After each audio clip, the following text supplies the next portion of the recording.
Well, Jewish leaders are now declaring anti-Semitism is out of control in this country, following another attack in Sydney. Two masked men are on the run after targeting homes with graffiti and setting fire to a car in the heartland of the city's Jewish population. Under pressure to act, the Prime Minister condemned the acts of violence. They are acts which are aimed at promoting fear in the community. And that, by any definition, is what terrorism is about. It comes as Anthony Albanese faces criticism for not doing more to combat the country's spike in anti-Semitism. And the leader of the opposition, Peter Dutton, joins me in the studio now. Good morning to you. You have criticised the PM. He says we need to look for unity against anti-Semitism. Is he right? Well, he's certainly right. But this has been going on now for 13, 14 months, and many people in the Jewish community have just been bewildered at the lack of leadership, and the protests on the steps of the Opera House on October 9, 2 days after people were slaughtered in Israel. That's when it really started. And anti-Semitism has always been there.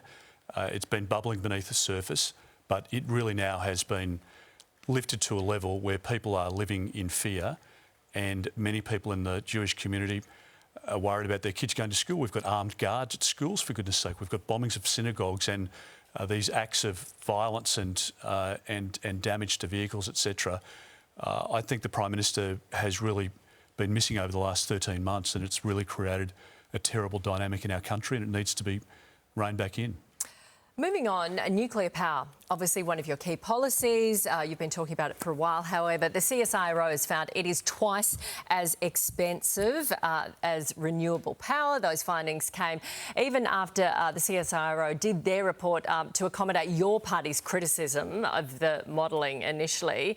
Are you rethinking your claim that it's going to cut people's bills? Well, no, we're not. I mean, if you look at the international experience, there are something like 300 reactors around the world.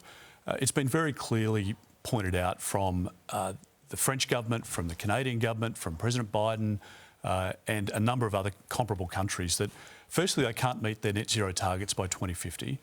In the United States, electricity is about 18 cents a kilowatt hour, say in Tennessee, or in markets where they've got a mix of renewables, which are really important, but nuclear as well. And a lot of those nuclear reactors built many, many years ago at obviously a lower cost. So I think what we need to know in this country, how people are open to it. How much is it going to cost? Is it going to add to our bills? So just to make the point though, so 18 cents a kilowatt hour there, we're paying in South Australia at the moment 56 cents a kilowatt hour, so 1/3 the cost.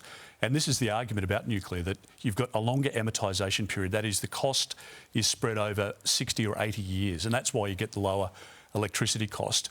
We will release our costings this week, which show that it's unbelievably, when you think of how much money the government's spending on the renewables only policy, it's cheaper than what the government's proposing, and we can deliver stability in the market. So you need to decarbonise. We need to make sure that we've got stability. We can't operate an economy with blackouts and brownouts. Business just won't operate in that environment. You're right. And we need to make sure that we're not sending businesses, small businesses, and more importantly, family households broke in the process of the transition in the energy system. You're right. People are open to it, but they want to know the cost, so we'll look forward to that. Can you guarantee you will cut people's power bills? Yes, we can under this. And if you have a look at the international experience, of the top 20 economies in the world, Nat, Australia is the only one that doesn't have or hasn't signed up to nuclear power. And it says to me that it works in every other market. Why can't it work in Australia? Because the government's trying to chase green votes here in Australia. When will they be cut? Like the first, when will they be built? Well, we'll release the detail. When will they be built? A really good question. They can be built very quickly if there is a bipartisan position. So the legislation on the nuclear submarine has been passed through the Parliament because it had the support of the Labor Party and the Liberal Party. The Prime Minister signed up to the technology in the submarines. We could get the Parliament to deal very quickly with the legislation, but it will take longer. 10 years? We say 2035 to 37 before the first reactor comes in. Okay. But at the moment, the government's 100% only renewables policy is destroying the economy because farmers are paying more for their electricity, cold room operators, and all of that is why you're getting higher prices for groceries at the supermarket. OK, let's look at this last one. You're facing a bit of criticism after revealing you're going to refuse to put the Indigenous flag, the Aboriginal and Torres Strait Islander flag behind you, like Anthony Albanese has. You're going to get rid of it on the Harbour Bridge too, according to Jacinta Price. Is that what you're going to do? Well, Nat, the argument is, how can you be united as a country if we're asking people to identify under different flags? No other country does that. No other Western democracy does that. So I believe very strongly that we should have an enormous amount of respect for the Indigenous and Torres Strait Islander flags, but they are not our national flag. And I want practical reconciliation. I want kids in Alice Springs to live in a safe environment, to have a good health system and go to school. Are you going to take it off the Sydney Harbour Bridge? We'll work with the state governments, and obviously the state government has made a decision to put the flag up there. But for us, at a federal level, I'm not going to pretend that our country can be united when we're asking people to identify in different ways. We have an incredible migrant story in this country. We should be talking more about it, should be very proud of our Indigenous heritage. But I don't believe that serving under three flags can unite the country. And to your point before about the anti-Semitism, we've got more social disharmony in our country today than we have had for decades. And I want to bring the country together. And we can do that if we unite under one flag.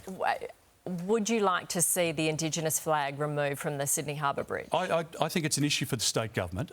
My preference would be that we just, frankly, accept that we have one national flag, so that's and that's the priority. But ultimately, it's a decision for the New South Wales government. OK. Peter Dutton, thank you for your time. Thanks, Nat. Thank you. Here's Sheva.